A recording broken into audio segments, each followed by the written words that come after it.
সকল বিশ্ববিদ্যালয়গুলোতে এই বিজয়ের ধারাবাহিকতায় আল্লাহ যে বিজয় দেবেন তার ধারাবাহিকতায় আগামী জাতীয় নির্বাচনে এই বাংলাদেশে জামাত ইসলামী সরকার গঠনের মতো সিটে বিজয় লাভ করবে।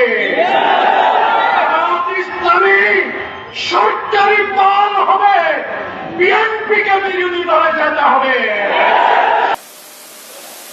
কালকে কয়েকটা সমাবেশ হয়েছে সারা দেশে বিভিন্ন বিভাগ পর্যায়ে। এটা পত্রিকায় আজকে হেডলাইন দেখলাম, কোথাও বলছে বাংলাদেশ জামাত ইসলামী সরকার গঠন করবে, বিএনপি বিরোধী দলে যাবে। তো ভাই সব আপনারা কি নির্ধারণ করে দিয়েছেন বিএনপি বিরোধী দলে যাবে নাকি জনগণ করবে? কিন্তু আমার জবাবটা এখানে সেরকম না। আমার জবাব হলো, আপনারা যখন এত বেশি কনফিডেন্ট হলেন, আত্মবিশ্বাসী হলেন যে সরকারি দল হবেন, তাহলে নির্বাচন না আসেন না কেন? আজকে এই বাহানা, কালকে এই বাহানা, পরশু এই বাহানা দিয়ে নির্বাচনকে বাধাগ্রস্ত করতে চাচ্ছেন কেন? উদ্দেশ্য কি সেটা তো আমরা জানি, আরো একটু কিছুদিন পরে বলবো। কাদেরকে নিয়ে আপনারা আন্দোলন করছেন এখন যুগপথের সঙ্গে, সেটা জনগণ দেখছে। তাদের মধ্যে একটি দল আছে, আমি নাম নিলে তো আবার অসুবিধা, 2024 সালের 7ই জানুয়ারি আমিটামি নির্বাচনে অংশগ্রহণ করেছিল। মার্কাটা বলতে পারি না? না, আচ্ছা আপাতত এটা থাকলো, কারণ 7টা দলের মধ্যে আপনারা নাম খুঁজে নেবেন।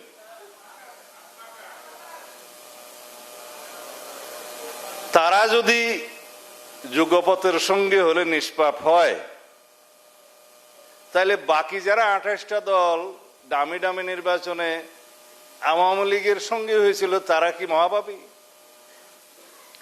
মানে আপনাদের সাথে সঙ্গী হলে যুগপথের, তাদের কোনো পাপ নাই, এই নীতি সঠিক নয়। আর আপনারা কি বাতাসের কথা বললেন, তো যারা 2024 সালের নির্বাচনে তারা অংশগ্রহণ করার সুযোগ হয় নাই, কিন্তু তার আগের সব নির্বাচনে যারা হাত পাকা দিয়ে বাতাস করেছে তারাও সঙ্গী। তাদের সম্পর্কে আমি বললাম বলে আমার উপর মহা আক্রমণ। কিন্তু সবাই এক এক রকমের দাবি নিয়ে আন্দোলনে যেতে পারেন, গণতান্ত্রিক অধিকার আছে। তা আমরা বলছিলাম যে বিষয়গুলো এখনো আলোচনার টেবিলে নিষ্পত্তি হওয়ার অপেক্ষায়, সেই জন্য অতিরিক্ত চাপ প্রয়োগ করার জন্য কি আপনারা রাস্তায় গেলেন? তো সেই চাপকে আবার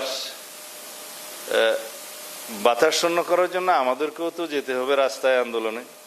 সেটাকে আমরা এখন চাই, কারণ আমরা আলোচনার টেবিলে নিষ্পত্তি চাই। কারণ বাংলাদেশের গণতান্ত্রিক সংস্কৃতিতে অনেক পরিবর্তন হয়েছে। আমরা চর্চার মধ্য দিয়ে আছি রাজনৈতিক সংস্কৃতির, সেই চর্চা করতে করতে আমরা এটাকেই ধারণ করব। আমরা ঐক্যবদ্ধ থাকবো জাতীয় ইস্যুতে, দেশের স্বার্থে ইস্যুতে, স্বাধীনতা, সার্বভৌমত্ব, গণতন্ত্রের ইস্যুতে, যে কোনো জাতীয় বিষয়ে আমরা ঐক্যবদ্ধ থাকব। কিন্তু গণতান্ত্রিক চর্চায় আমাদের মধ্যে বাহাস হবে, মতভিন্নতা হবে, বহুমত পোষণ করব, কিন্তু সেটার নিষ্পত্তি হবে আলোচনার টেবিলে। আলোচনার টেবিল এবং আন্দোলন দুইটা যদি একই ইস্যুতে হয়, তাহলে এটাও স্ববিরোধিতা। কেউ বলছেন পিআর চাই, ঠিক আছে, পিআর যদি চাইতে হয় সেটা তো ডিসাইড করবে জনগণ। আমরা কে কয়টা রাস্তায় মিছিল করলাম, বিভাগীয় পর্যায়ে কে কয়টা সভা করলাম, 1000-2000 লোক নিয়ে মিছিল করলাম, তাতে কি পিআর প্রতিষ্ঠিত হয়ে গেল? আপনারা নির্বাচনী ইশতেহারে আপনাদের দাবিগুলো উল্লেখ করে নির্বাচনে আসুন। জনগণ যদি আপনাদের পক্ষে রায় দেয়, ইশতেহারের পক্ষে রায় দেয়, আপনারা সেটা বাস্তবায়ন করবেন। এটাই তো গণতান্ত্রিক রীতি। আর কেউ বলছেন এই সনদের আইন আনুক, আইনি ভিত্তি যদি না দেয়, তার ভিত্তিতে নির্বাচন না হয়, তাহলে নির্বাচনে যাবে না, ইত্যাদি ইত্যাদি। তা আইনি ভিত্তি দেওয়ার সমস্ত কলা কৌশল নিয়েই তো আমরা আলোচনায় আছি। সমস্ত রকমের বিশ্লেষণ আমরা করেছি। অনেকে তাদের দাবি দিয়েছে, প্রস্তাব দিয়েছে, বিশেষজ্ঞ কমিটি দিয়েছে, আমরা সেটার উপরে কথা বলছি এবং কোন পদ্ধতি অবলম্বন করলে ভবিষ্যতে সাংবিধানিক জটিলতা হবে না, আইনানুগভাবে নির্বাচন করতে পারবো, সেই বিষয়ে আমরা মতামত দিয়েছি। আসুন, আমরা বিচার বিভাগের মতামত নেই, কারণ দিন শেষে এটার ইন্টারপ্রিটেশনের জন্য বৈধতা অবৈধতা যাচাইয়ের জন্য তো সেই বিচার বিভাগের কাছেই যাবে। রাষ্ট্রে আইন প্রণয়ন করে আইন বিভাগ, সেই আইনটার উপর ভিত্তি করে বিচার করে বিচার বিভাগ, সেই আইনটার বা বিচার বিভাগের সিদ্ধান্ত বাস্তবায়ন করে প্রশাসন।